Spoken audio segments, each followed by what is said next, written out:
Vice President Kamala Harris wants to raise the U.S. corporate tax rate to 28% if she wins the presidency. Proponents of something like this, I listen to what they say, and I guess they make some good points. You just heard what Kamala Harris is in fact proposing. Remember that Donald Trump had cut the corporate tax rate from 35% to 21%. Kamala Harris is now proposing to increase the corporate tax rate to 28%, which I have a problem with because that's exactly what Biden said he wanted to do. And I didn't think it made any sense.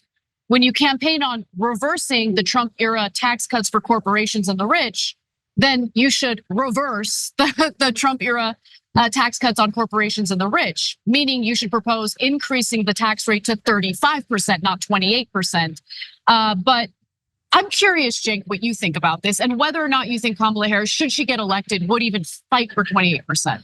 Yeah, so there's a couple of different angles here. As usual, let's break it down to politics and policy. On politics, it's great.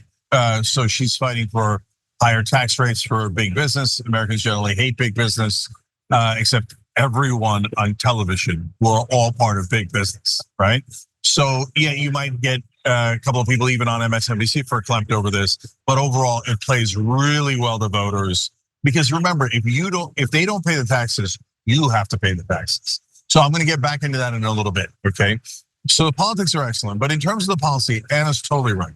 So number one, it drives me crazy that Democrats make all these promises. And when it's the campaign, everyone will pretend that the promises are 100% real and they're all going to happen. And then when they get into power and they don't do it, they go, oh, nobody thought that was going to happen. No, wait, I remember you telling me in the middle of the campaign that it was definitely going to happen. And then you turn around the minute you win and say, oh, it's never going to happen. So which one is it? Hey, don't scroll away. Come back. Because before the video continues, we just want to urge you to lend your support to TYT. You power our honest reporting. You do it at tyt.com/team, and we love you for it. Look, I've seen Lucy pull the ball away 2,000 times. I'm not a sucker. I'm not going to go kick them. Like, it's a very low chance that she'll actually do this. Biden promised it to no end, didn't do anything, nothing on it, zero. Didn't even try. It was all just a political gimmick. Right. Now, is Kamala Harris better on it? Well, we're going to find out, but I would be surprised. And remember, guys, it was Trump brought her from 35 to 21. And even in their promises, which they almost never deliver on, they're not even saying 35, they're saying 28. So at best, they're going to bring back half of the cuts that the Republicans gave to corporations, which is, by the way, what would happen to our whole lifetime, right? Republicans take 100 yards, Democrats promise to bring it back 50 yards, bring it back actually 5 yards. So Republicans gain 95 yards, or in reality, corporate rule gains 95 yards, and then corporate media declares victory for the 5 yards that the Democrats got. Right. So that is very likely what's going to happen here. But nevertheless, if they do implement it, I also want to get into how much of a difference it would make.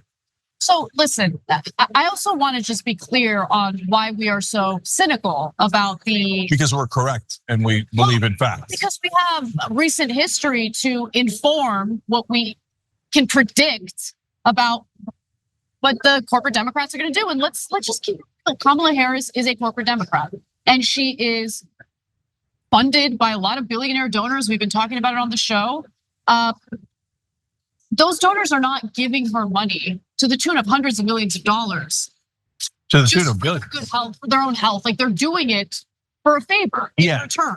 And so, I don't want anybody to get it twisted. Look, guys, Kamala Harris has been better than the average establishment Democrat. In campaigning. Right, and she picked Tim Walz, and she's got an economically populous position. I don't want you to get depressed over it or lose hope or anything like that. This is as good as you're going to get for the moment being, okay? So God bless, good, smart politics. And because she picked Walz and she's doing this strategy, there's even some small chance that she'll do it. She'll do some portion of it, that she'll fight for it. By the way, if they genuinely fought for it and they tried their best and they lost, I could live with that. I just want them to try really, really hard and not fake it.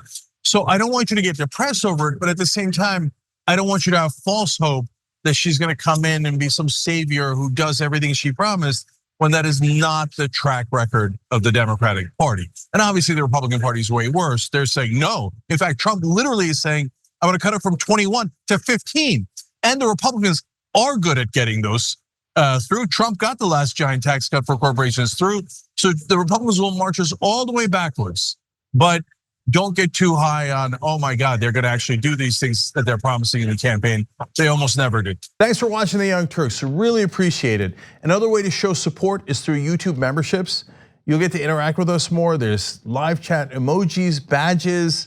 You've got emojis of me, Anna, John, JR. So those are super fun. But you also get playback of our exclusive member-only shows and specials right after they air. So all of that, all you gotta do is click that join button right underneath the video. Thank you.